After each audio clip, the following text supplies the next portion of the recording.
The surf broke in gray-green rollers against the sand of Waimanalo Beach on the morning of December 8, 1941. The air still carried the acrid sting of burning oil drifting from Pearl Harbor, 20 miles away. A lone figure stumbled from the tide line, his uniform heavy with salt water, his face drawn with exhaustion. Ensign Kazuo Sakamaki, commander of one of 5 Japanese Type A midget submarines sent to attack Pearl Harbor, had failed in his mission. His sub had grounded, his crewmate was dead, and now he stood shivering in enemy hands.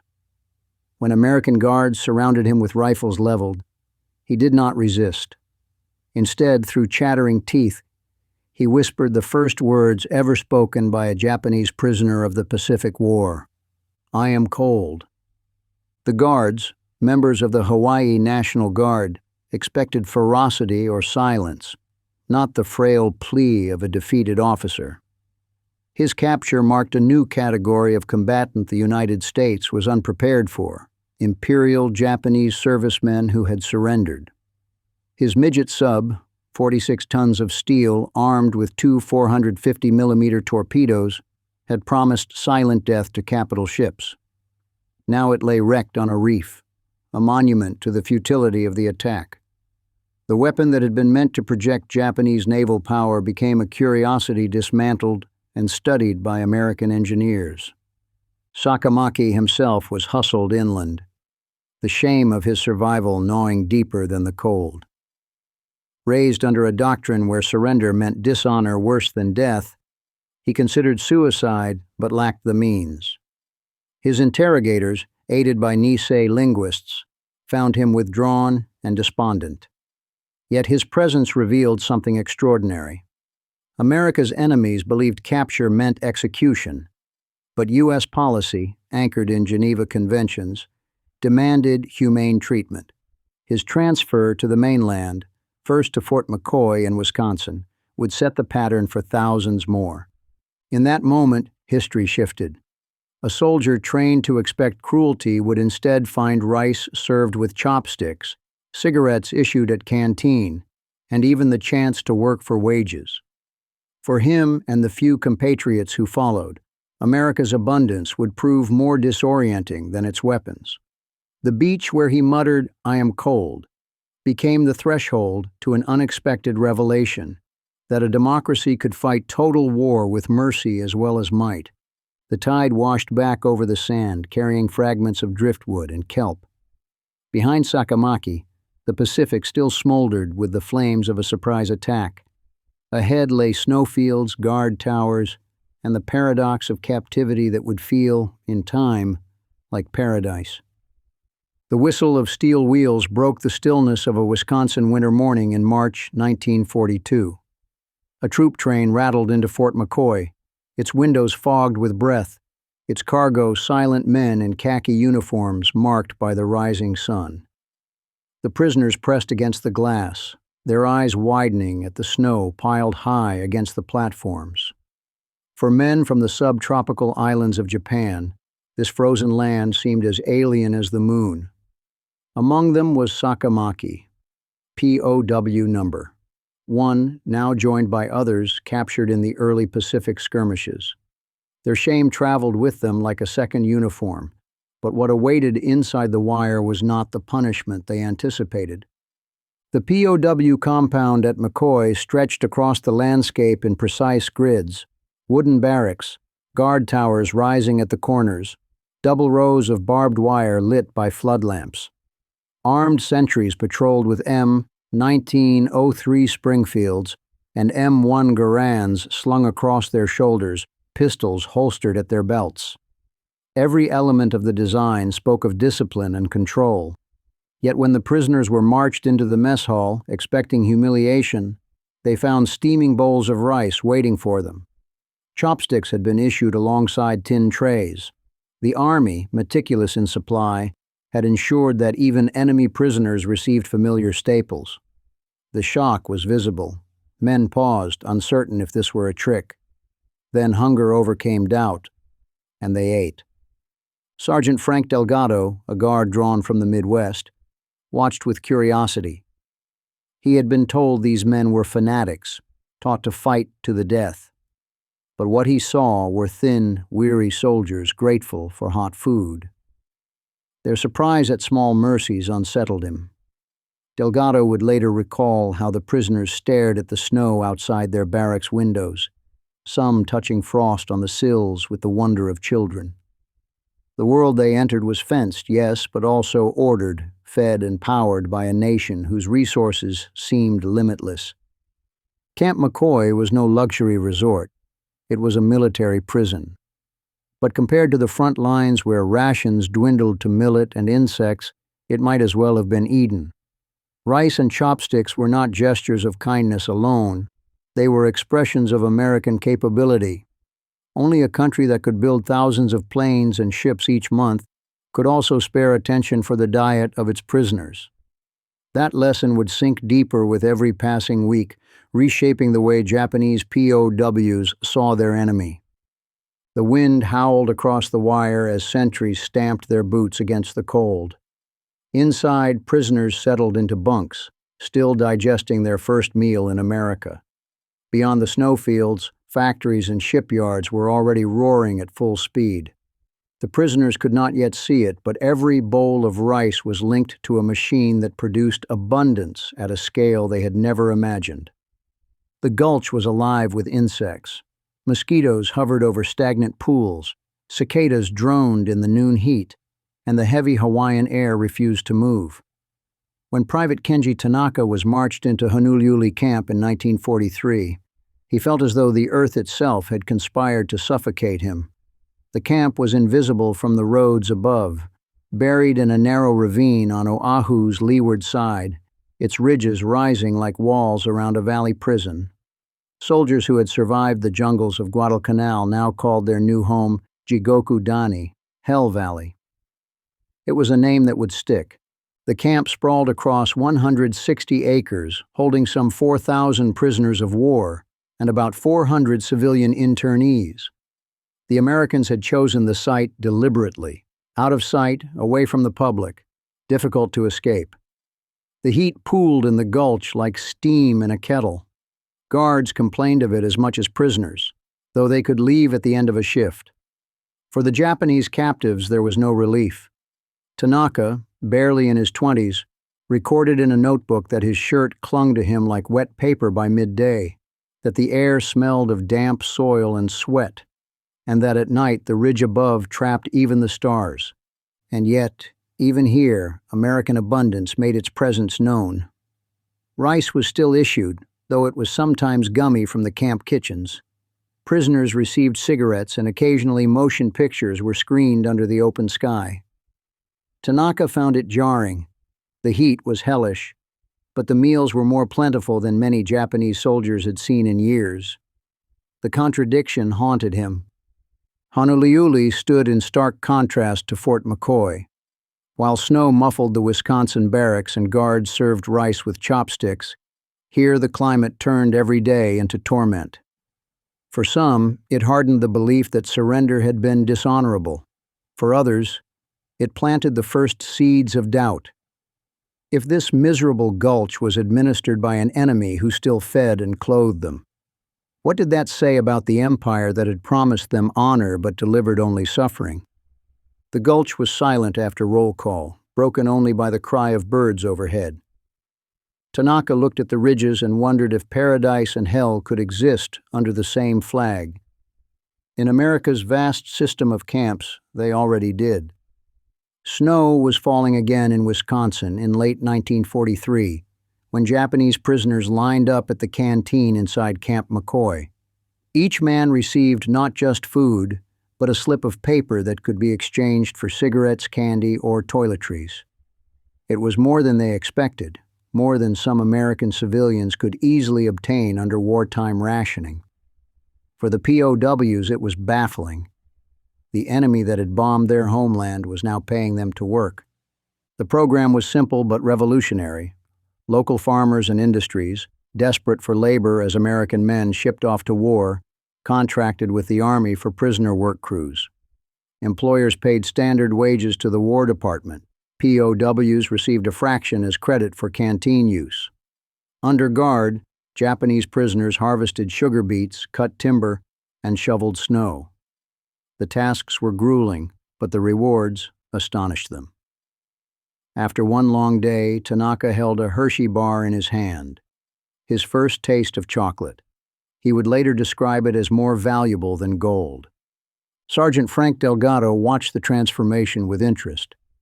The same men who had arrived silent and ashamed now laughed at the end of the workday, trading cigarettes, pocketing sweets. Delgado recognized the paradox.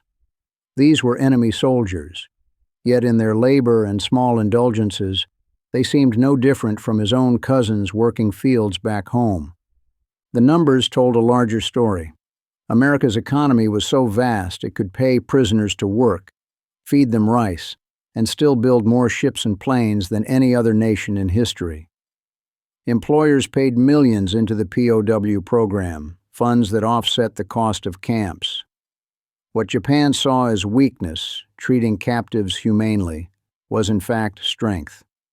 Only a country with overwhelming industrial power could afford such mercy. For the prisoners, every cigarette and candy bar was a revelation. They had been told America was decadent, divided, incapable of sacrifice. Instead, they discovered a nation that mobilized its entire society, one that could spare luxuries even for its enemies. As the guards collected the wrappers from the ground, the evidence of America's might lay in those scraps, sweetness conjured from factories thousands of miles away. Mercy had become another weapon, quiet but undeniable, as devastating to enemy morale as any bomb. The clang of steel echoed across Detroit as sparks rained from welders' torches, the rhythm of hammers competing with the hum of conveyor belts. In the cavernous halls of Willow Run, sunlight streamed through high windows onto rows of half-completed bombers. A visitor in 1943 might have felt he had stumbled into a city of machines, an assembly line so vast it seemed to stretch into infinity. Here, in a single plant, America produced one B-24 Liberator every 63 minutes. What an entire empire struggled to build in a month, a democracy built in an hour.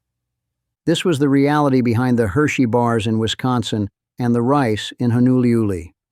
The reason POWs were fed, clothed, and even entertained was that the United States could outproduce want itself.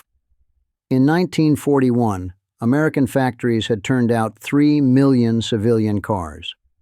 By 1942, civilian production had been cut to a trickle.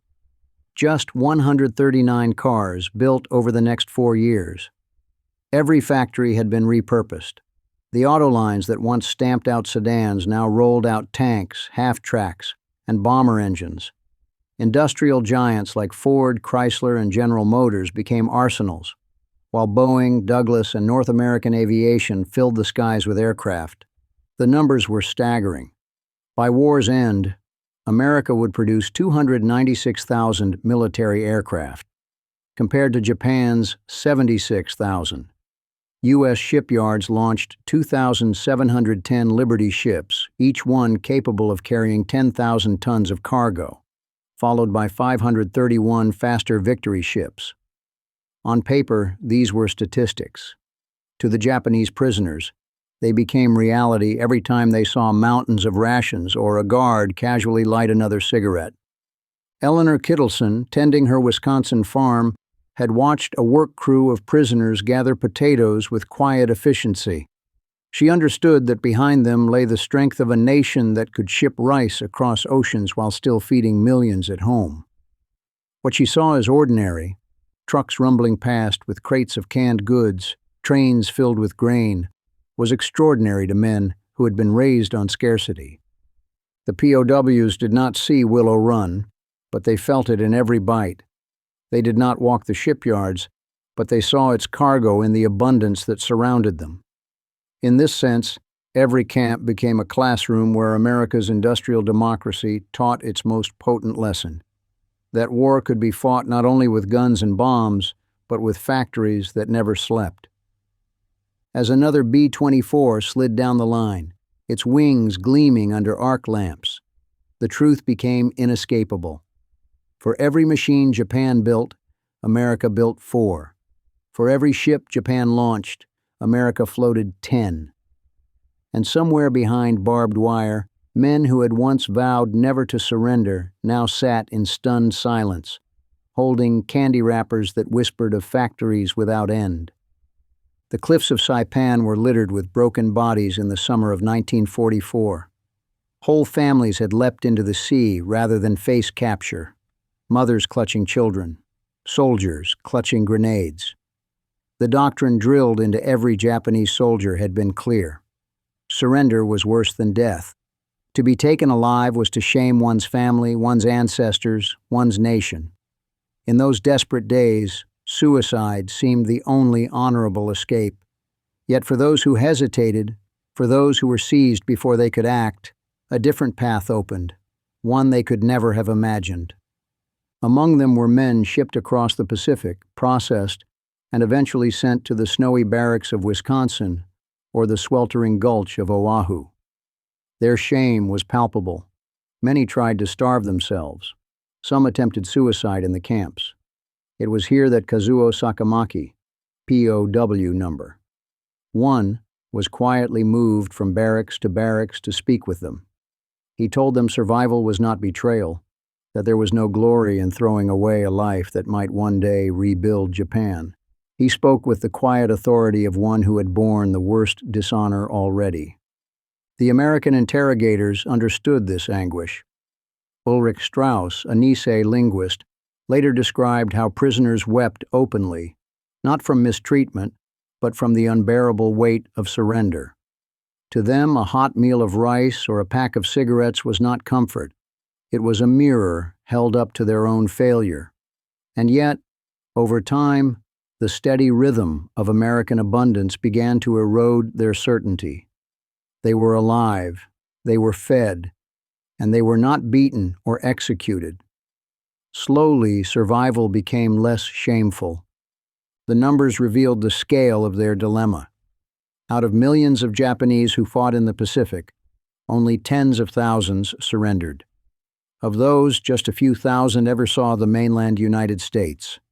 In contrast, America processed over 425,000 Axis POWs in total, most of them German and Italian. The rarity of Japanese prisoners made their stories all the more remarkable. For the men at Saipan's cliffs, the war ended in suicide. For those carried into captivity, the war ended in an education. The lesson was brutal in its irony. The empire that promised them honor had left them to starve, while the democracy that bombed their cities filled their bowls with rice. As night fell over Camp McCoy, a guard locked the gate and heard laughter drift from the barracks. It was a sound that should not have existed, yet it did. In the space between despair and abundance, the anguish of surrender was slowly giving way to something else, a realization that survival itself might be a kind of victory. The crack of a bat split the cold Wisconsin air, a sound so ordinary it startled those who heard it. On a makeshift diamond inside Camp McCoy in the winter of 1944, Japanese prisoners ran the bases in clumsy boots while American guards watched from the wire. Snow clung to the edges of the field and breath steamed from both players and sentries. To Sergeant Frank Delgado, it was uncanny. The game was his own childhood pastime, yet here it played out under barbed wire, between men who had once been sworn enemies. The U.S. Army had decided that recreation was part of prisoner management. It reduced tension, filled hours, and reminded captives that they lived under a system of rules, not whim. Funds were allocated for sports equipment, bats, gloves, balls, and the Red Cross occasionally supplemented supplies. The camp also screened 16mm films, comedies, and dramas flickering across the walls of wooden barracks. For men who had believed they would be executed, it was disorienting to sit in a warm room and watch American cinema, to swing a bat and hear applause from fellow prisoners. For Tanaka, the young soldier now housed in Wisconsin after transfer from Hawaii, the baseball games were bittersweet. He had grown up with the sport, Japan had embraced baseball long before the war, and its rhythms were familiar. But here, in captivity, the game carried an edge of irony. Guards sometimes cheered when a prisoner struck a long ball, and laughter echoed across the compound. Each cheer was another reminder that this enemy had abundance to spare, even for leisure behind barbed wire. Delgado noted the change. The men who had once sat silent in shame now shouted in friendly competition. He wondered if the war could truly be as brutal as he had been told when the enemy seemed so human, with a bat in hand. Yet he never forgot his orders. Guard towers loomed over every play, rifles ready. The balance was clear. Mercy thrived only under American control, and abundance flowed only because factories far away kept the nation armed. The impossible statistic lurked beneath the laughter. At Willow Run, a bomber rolled off the line every hour. In California, shipyards launched a Liberty ship every 3 days. America could afford to let its enemies play ball because its industry guaranteed no prisoner would ever outstrip supply. Leisure was not a luxury. It was proof of control. As night fell and the field emptied, the barbed wire glistened with frost. Delgado lit a cigarette, hearing echoes of laughter fade into the barracks. For one moment, war felt suspended. The next, he remembered that every sound of joy inside the fence was also a measure of America's power outside it. The can clattered into the garbage with a hollow ring. Half a tin of Spam, untouched, thrown away by an American GI during a break near the camp. Japanese prisoners stared in silence. For men who had fought on islands where rice was rationed by the spoonful and meat was a memory, that discarded meat was not garbage. It was wealth beyond imagining. Tanaka remembered his unit's last weeks before surrender, scraping fungus from tree bark, boiling roots, chewing on millet that barely filled the belly. Now, behind barbed wire, he watched Americans toss aside calories worth more than his comrades had eaten in days. The realization struck deeper than any bomb. If America could waste more than Japan could supply, the war had already been lost. The numbers told the truth with brutal clarity. A single Liberty ship carried 10,000 tons of cargo, more than some Japanese garrisons received in a year. By 1944, over 2,700 such ships had already been launched.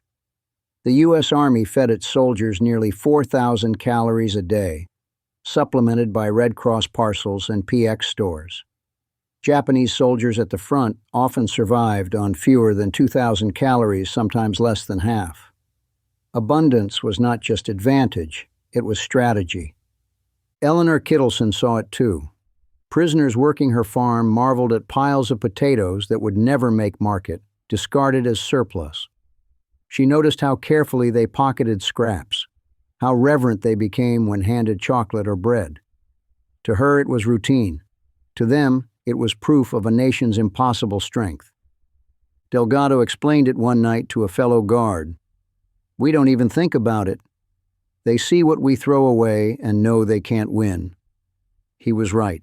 For the prisoners, waste became revelation. Every garbage bin was a battlefield where democracy triumphed not with bullets, but with plenty. The irony was sharp. Japan had taught its soldiers that Americans were soft, spoiled, incapable of sacrifice. Yet here was sacrifice at a scale they could not imagine. 3 million cars halted in 1941 so that factories could churn out planes and tanks. Families rationed sugar and gasoline so that soldiers overseas and prisoners in custody never went hungry. What the Japanese saw as weakness was actually strength, a willingness to endure small deprivations to ensure overwhelming abundance where it mattered. As Tanaka lay in his bunk that night, the image of that discarded Spam haunted him more than any bombing raid. Abundance was not accidental, it was weaponized. The war was over, though no one had told him yet. The shipyard glowed at night, a cathedral of sparks where riveters hammered in rhythm under floodlights. At Kaiser's Richmond Yards in California, Whistles blew, and another Liberty ship slid down the ways every 3 days, its hull plunging into the bay with a thunder that shook windows miles away. The men and women who built them, housewives, students, farmers turned welders, worked round the clock. This was not just industry, it was mobilization of an entire society. By 1944, American shipyards had launched 2,710 Liberty ships, followed by 531 faster Victory ships. Each Liberty carried 10,000 tons of cargo, grain, ammunition, canned meat, medical supplies. A convoy of these ships could feed entire armies while supplying cigarettes and chocolate bars even to prisoners.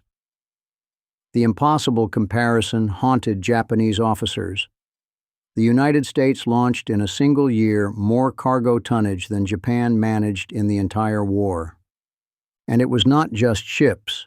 In the skies, America produced 296,000 military aircraft between 1940 and 1945. Ford's Willow Run churned out B-24 bombers at a pace of 1 per hour. In contrast, Japan built 76,000 planes total, many rushed and underfueled, some obsolete before they reached combat. For every Zero fighter that took off from a Coral airstrip, 4 American planes rose to meet it, each supported by radar, fuel reserves, and spare parts Japan could no longer dream of. Prisoners in camps like McCoy and Honolulu never saw Willow Run or Richmond directly, but they experienced their consequences every day. Abundant rations, cigarettes, even movie reels flowed seamlessly across the continent because America's logistical arteries never faltered.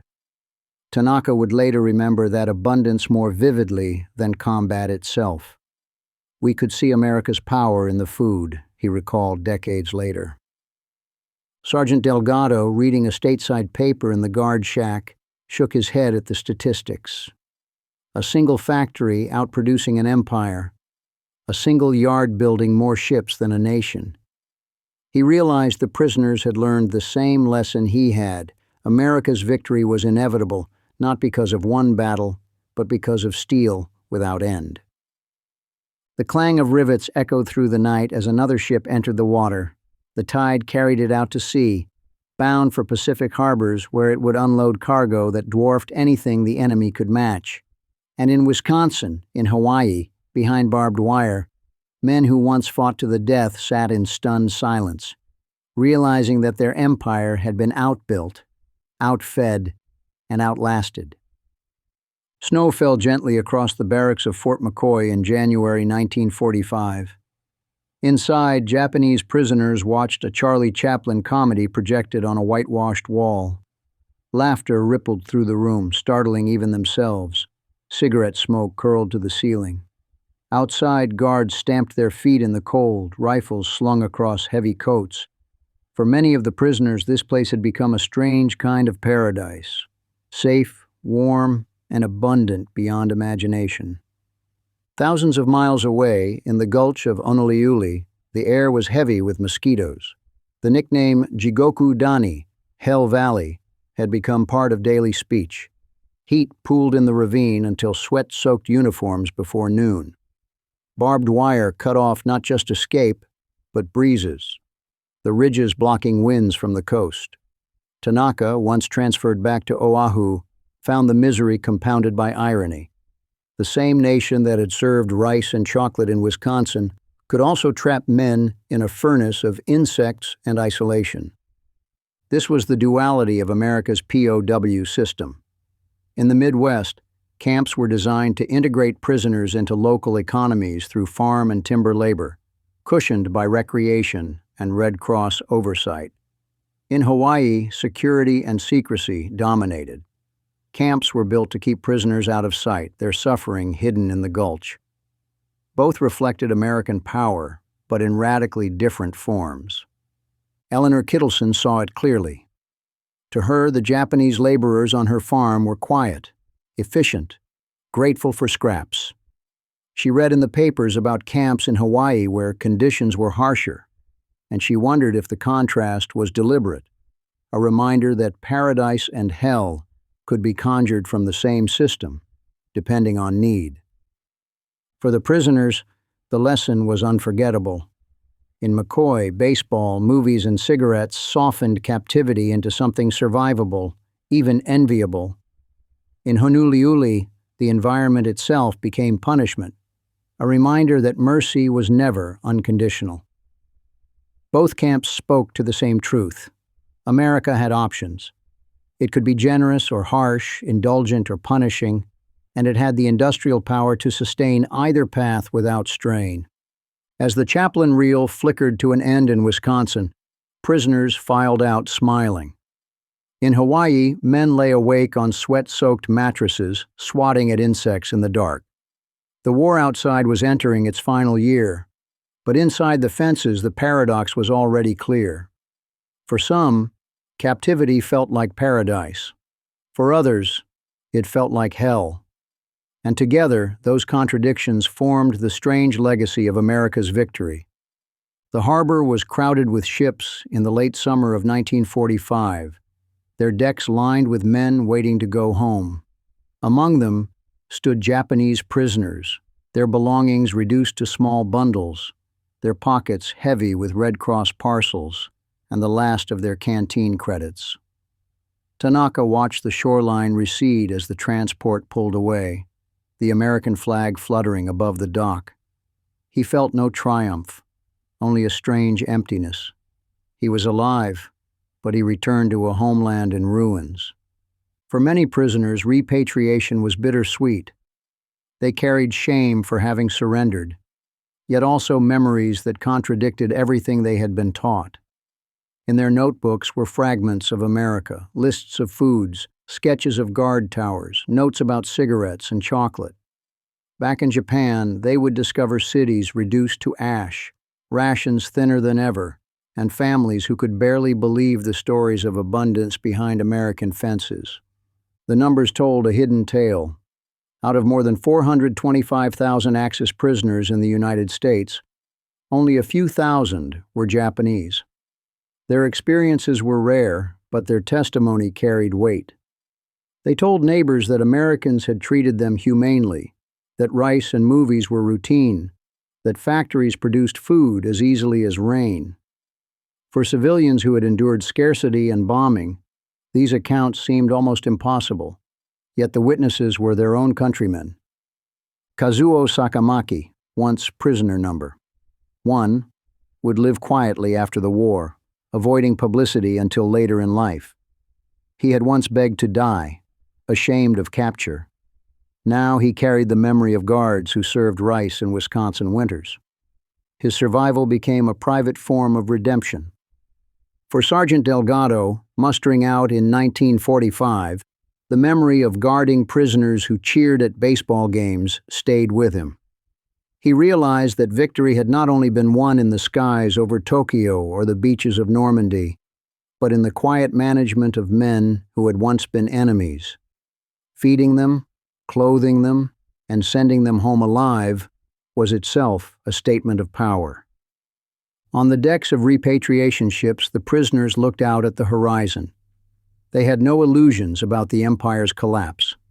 They had seen the numbers with their own eyes: waste bins filled with food, cigarettes handed out like sand, factories that produced planes faster than they could count. America's quiet victory was that they returned home carrying proof of its abundance. That proof would echo in post-war Japan as powerfully as any bomb.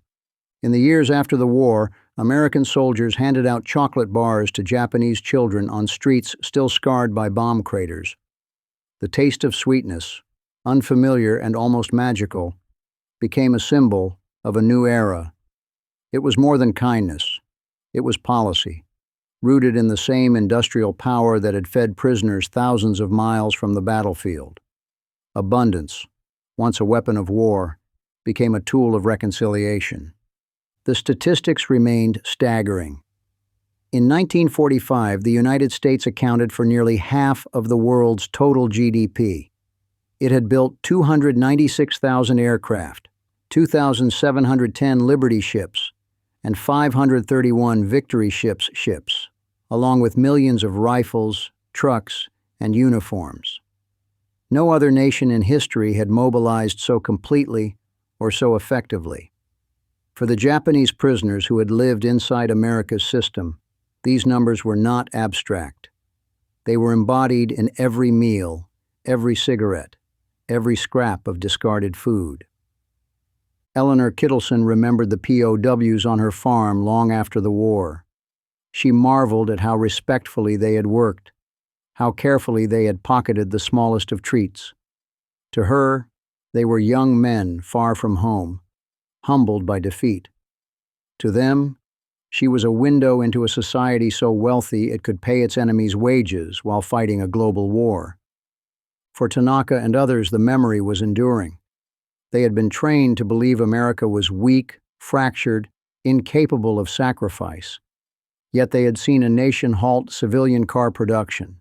3 million cars in 1941, reduced to only 139 over the next 4 years, because its factories were needed for bombers and tanks.